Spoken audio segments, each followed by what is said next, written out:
A partir especialmente de la Quinta Asamblea del Episcopado Latinoamericano y del Caribe en Aparecida, donde explícitamente se recomienda como uno de los lugares y formas de encuentro con Cristo la práctica de no solamente la lectura de la Sagrada Escritura, sino unida a la Lectio Divina.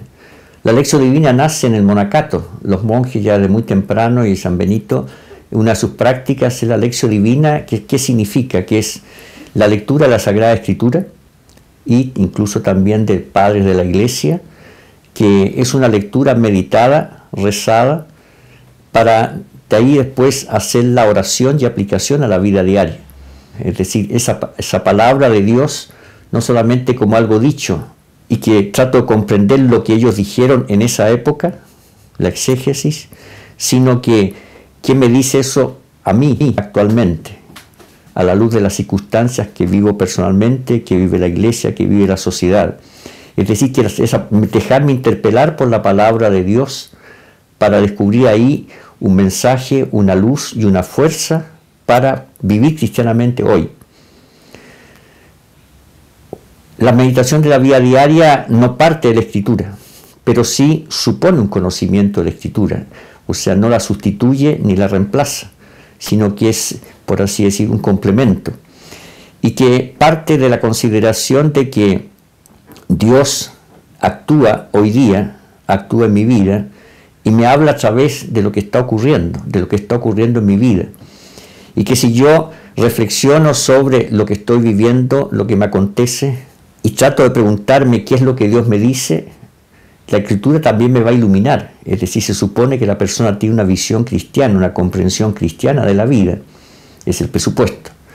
Pero parte, por así decir, el libro que se lee no es la Escritura, sino es el libro de la vida, como usaba la expresión del fundador. Y el presupuesto es que en la vida actúa Dios, es decir, la providencia divina está actuando en mi vida, y todo lo que Dios quiere o permite en mi vida es también un mensaje, es también una indicación, es también un desafío para mí. Y en el fondo ambos pretenden lo mismo, solamente parten de distintas fuentes.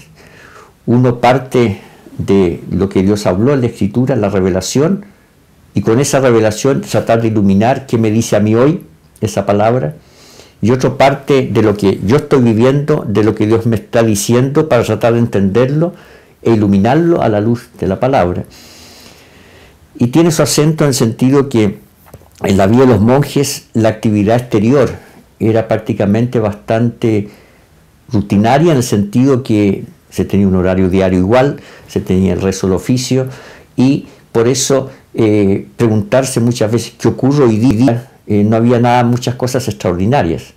Y por eso entonces la meditación de la palabra de Dios, la Lectio Divina, adquiría un valor central. En cambio, hoy día para el laico es al revés.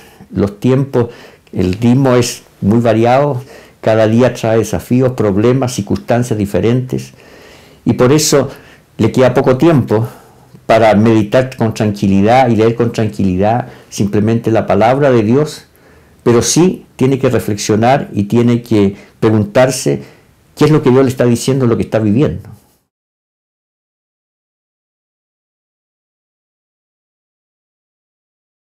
Para el padre Kentenich era importante como una forma de ejercitarse en lo que él llamaba el carisma propio, o uno de los carismas propios que Schoenstatt ha recibido y que quiere entregar a la Iglesia, que era la fe práctica en la divina providencia, es decir, aprender a ver la vida con los ojos de Dios, la vida propia, pero para aprender a practicar esa fe en la providencia.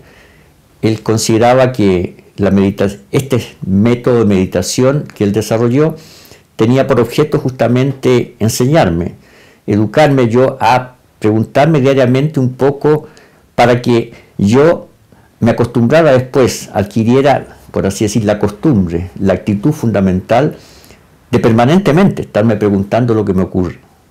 No solamente esperar el momento de la meditación para poder preguntarme lo que estoy viviendo, sino que gracias a esa meditación fuera desarrollando en mí la actitud de que ante cualquier acontecimiento que me impacta, que me toca, que me desafía, la pregunta inmediata que surja: ¿qué me quiere decir Dios con esto? ¿Qué me dice Dios? qué me digo yo y qué le respondo a Dios.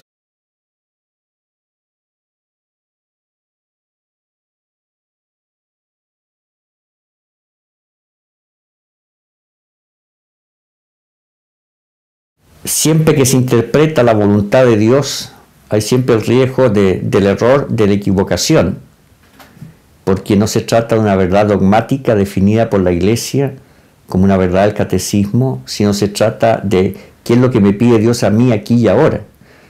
Pero no porque hay un riesgo de equivocarse, dejo de preguntármelo. Primero, se supone que la persona anhela conocer la voluntad de Dios, no llega con reservas, no llega con un prejuicio, o que de antemano quiere que Dios le pida lo que ella piensa.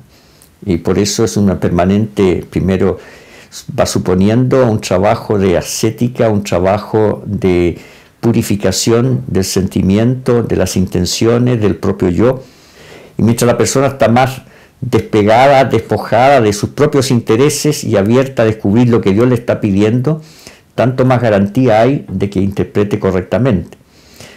Y en segundo lugar, la persona cuando hay momentos que ve con claridad, y hay que, por eso la meditación de la vida diaria supone también una invocación del Espíritu Santo, y es a la luz del Espíritu Santo, es decir, es el Espíritu Santo el que nos hace conocer la voluntad de Dios, y el don de la fe es lo que nos ilumina, y por eso también está la confianza de que Dios en la fe es el más interesado que nosotros podamos conocer lo que Él nos pide. Y por eso en esa confianza, en la medida que yo creo descubrir lo que Dios me pide, la confirmación después, cuánto acierto he tenido o no, va a depender lo que el fundador hablaba después, la ley de la resultante creadora. Según la fecundidad de esa acción, voy a poder detectar o poder afirmar con seguridad, yo interpreté correctamente la voluntad de Dios. Cuando la persona coincide, hace suya la voluntad de Dios es siempre fecunda.